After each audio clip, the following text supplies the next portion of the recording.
We will be happy together because of the baby. Karen, who's the bride and my sister-in-law, was completely on cloud 9 since her wedding is super elite. Announcing proudly on the microphone that it's a shotgun wedding is quite bold. But then... But there isn't a baby in your belly, Auntie.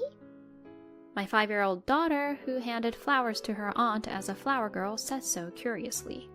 Immediately, Karen started trembling with panic. The attendees were stunned, not knowing what it was all about, but the family members were shocked as well. We were shocked because we all know that this child has a mysterious power. I am Emily, a 32-year-old full-time housewife. I've been married to my childhood bud, Tom, for 6 years. We have a happy married life with our 5-year-old daughter, Catherine. My mother-in-law is a kind person, and I thought we got along reasonably well, but I've always had a hard time with my sister-in-law, Karen. She speaks her mind without considering others' feelings. There's no word like restraint in her dictionary. And because of that, I got hurt. A lot. Emily, you don't look that great. At least tidy up a bit. Your hair's a mess and you don't wear makeup. It's unattractive. I don't like heavy makeup and I think basic touch is enough. Well, considering your looks, it's no surprise you ended up with an unimpressive guy like my brother. I was already getting angry with the way Karen was talking down to me, and now she was belittling her own brother. You don't need to go that far. Tom has never said anything bad about you, and he only thought of you as his precious sister. Oh, did I hurt your feelings? I'm just an honest person and can't keep my thoughts to myself. Anyway, I would never marry someone as low as you. Being honest is entirely different from saying whatever you like without considering others' feelings. To be honest, saying that I don't want to go to my husband's family home because of Karen is not an exaggeration at all. But good news arrived this year. Karen was getting married. I was delighted, thinking that I'd feel more relaxed visiting the in-laws once she moved out. A few days later, a wedding invitation arrived. But there was a note saying they also wanted our daughter to attend. Karen was always snarky whenever they met. The fact is, my daughter has had a mysterious power since she was a child. The relatives know about her power due to various shocking events. One instance was at a relative's memorial service. Catherine predicted that my uncle's family would have an accident on their vacation at the beach. Unfortunately, my cousin, a primary school kid, nearly drowned, causing a huge commotion. Another time, my mother-in-law couldn't remember where she put her husband's watch. Catherine approached her and said, "Grandma, are you looking for Grandpa's watch?" And it was precisely where she said it would be. Such incidents like this happened frequently. Karen doesn't attend family gatherings, so she doesn't know about my daughter's mysterious power, but she laughed out loud when she heard about it from her parents. There's no way such ridiculous stories are true. You're just brainwashing that child, probably trying to make profit on social media or something. That's not our intention. Catherine really did predict those events. Then Karen exclaims, and glared at the little girl, yelling at her. You're just a child. If you try to trick adults, you'll get punished. Because of Karen, who was unabashed, not just with adults, but also with children, the little girl, having been scolded for no apparent reason, began to cry out of fear. It was yet another reminder of why I didn't want to get involved with Karen. However, I wondered who would want to marry such a woman. When I asked my husband, he said her fiancé is a wealthy heir. They apparently met at a mixer, and thanks to Karen's aggressive approach, their relationship developed, and Karen even proposed to him. But when they went to greet his parents, they weren't really happy about them, and they opposed their marriage. My husband said he didn't know the exact reason. I bet Karen said something that offended his parents. That's what I thought, but no one said anything about that. So why did they decide to get married? His parents, who opposed it, initially must have given their consent. Well, Karen said she was pregnant, so they had no choice but to approve of the marriage. That made sense. Children often serve as a bond between couples, but I wondered if it was okay for Karen's desires to be fulfilled thanks to a child. Then one day, Karen suddenly came to our house. There's a birthday party for my fiancé's mother coming up. Oh, really? So I want to bring a very nice cake. I see. I was wondering why she was telling me this, but that's when Karen made an outrageous request. Make me an exceptionally magnificent cake. Emily, you're good at baking, right? What? Me? Yes, of course. I'm terrible at it. Why don't you just buy a cake from a store? What? That won't impress his parents. People like you who can't think are so problematic.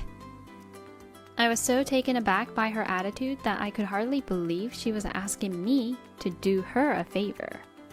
If she had said something like, "You're good at baking, so please help me," it would have been more understandable. But only Karen could manage to insult someone while asking for a favor. And once she gets started, she won't stop talking. After all, he comes from an elite, prestigious family. Oh, I see. It's good that you're marrying into such a nice family. A beauty like me should be with someone of his caliber. Aren't you envious? Unlike you who married in a rush. Karen became snarky again, and I did my best to argue back. I'm happy. I'm very content with my life right now. Yet you always wear cheap clothes. You must be pretending to be happy. What a pity. I was irritated, but I figured once Karen got married, I wouldn't have to see her and her annoying self as much. I decided to endure it for now and made her a top quality cake with all my baking skills. Normally, one would let me know how the party went, but I never heard anything back from Karen on how it went. But then again, considering that she's Karen, if something had gone wrong, she would have complained. So no news probably means the cake was a hit. About a month before the wedding, Karen came again, presumably to discuss wedding preparations. Why do I always have a bad feeling when she arrives? Karen wanted my daughter to be a flower girl at her wedding and hand her flowers. Finally, I understood why she invited my daughter. But then Catherine made a sudden ominous statement. She won't be able to get married. Hearing that, Karen became furious and started scolding my daughter, shouting, "Again with the lies, you terrible, horrible girl." My daughter was startled and began to cry. I was frustrated with Karen, who doesn't hesitate to speak her mind, even to kids. So I'd like the flower girl's dress to be pink with lace. Please, don't choose white. I want it to contrast with my wedding dress. Why are you asking for my daughter? Why don't you ask someone else? I wanted to ask for a more reliable child, but I couldn't find anyone suitable, so I had no choice but to ask for your daughter. I was dumbfounded at the audacity of Karen, who talked bad about my daughter yet still wanted her to be her flower girl. Even after Karen left, my daughter looked down. When I showed her a dress I found online, she brightened up, asking, "Will I get to wear something this beautiful?" I was relieved. Her mood improved. That night, I told my husband about the incident. I can't imagine them not getting married at this point, but if Catherine says so, there might be something going on. I asked Catherine, but she doesn't seem to know the exact details. Karen has always been a handful. Could you look into it, just to be sure? I found it unusual for my husband, who rarely speaks ill of his sister, to say such a thing. When I pressed further, I heard shocking stories. Apparently, in middle school, she bullied a friend who started dating a boy she liked, leading that friend to stop coming to school. In college, she dated 3 guys at once, and when that was found out, it caused a major scandal. Her parents always had to clean up after her. Given Karen's history, it wasn't surprising. However, I genuinely wished for Karen to get married, and I hoped these stories weren't true. Still, what my daughter had said and my husband's request made me curious, so I started investigating. I found many shocking facts about Karen, yet everything was based on gossip, with no concrete evidence. I was hesitant to discuss these findings with my husband, especially since I doubted she would admit to any of it. Before I knew it, the wedding day arrived. At the wedding, my sister-in-law wore a simple yet lavish wedding dress. The design accentuated her figure, and she looked genuinely beautiful. She'd be perfect if she just wouldn't talk. I couldn't help but think that, but of course, I didn't voice it out loud. The ceremony proceeded smoothly, and the time came for the flower girl, who was my daughter, to hand flowers to Karen. My daughter, dressed in a frilly pink dress, managed to hand over the bouquet to the bride with a hint of nervousness. Both my husband and I breathed a sigh of relief.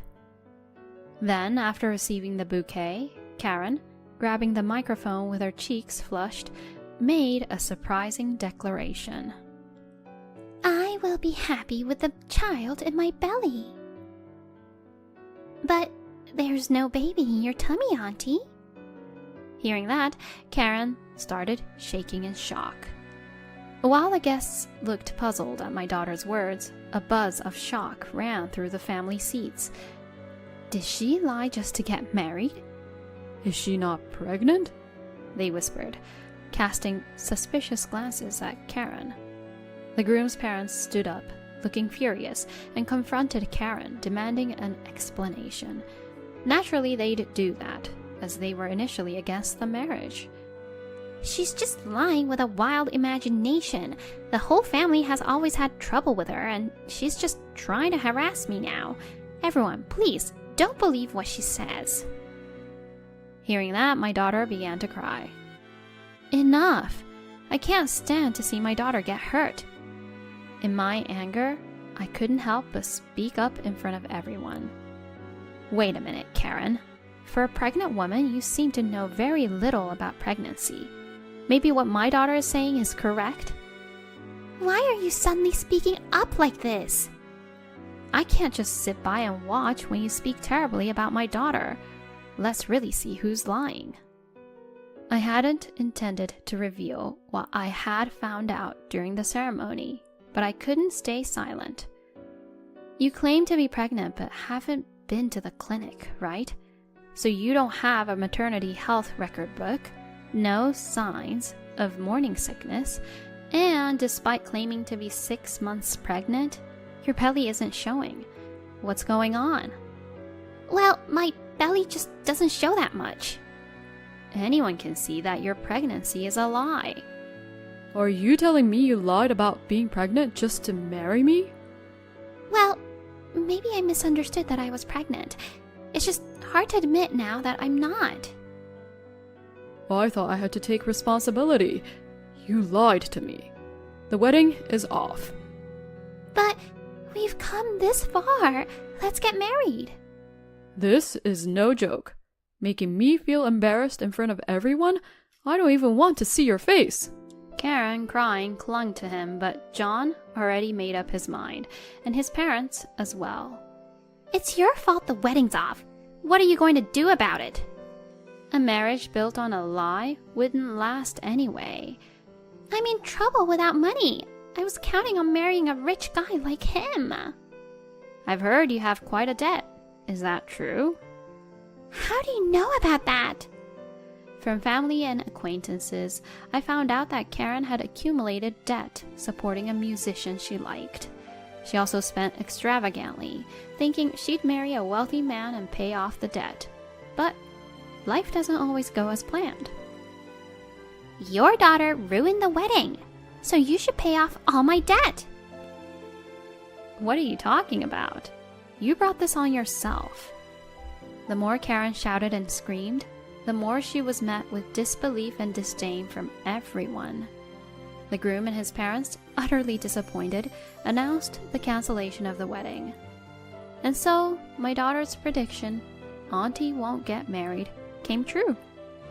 Later, when the lie about the pregnancy was revealed, Karen was reportedly sued for $10,000 in damages by her ex-fiancé. The cost of the wedding, amounting to $30,000, ended up being Karen's responsibility to pay. Plus, with her existing debt of $20,000, she looked utterly hopeless. Following this incident, she was disowned by her parents. Rumor has it that Karen now lives in a rundown apartment, working night shifts and constantly trying to run away from debt collectors. As for me, I'm now enjoying peaceful days, growing even closer to my husband and in-laws. Interestingly, since the wedding debacle with Karen, Catherine has stopped making any prophetic remarks. Perhaps as kids grow, such abilities like hers fade. Nevertheless, I'm happy with that. I look forward to watching my daughter grow and thrive in the years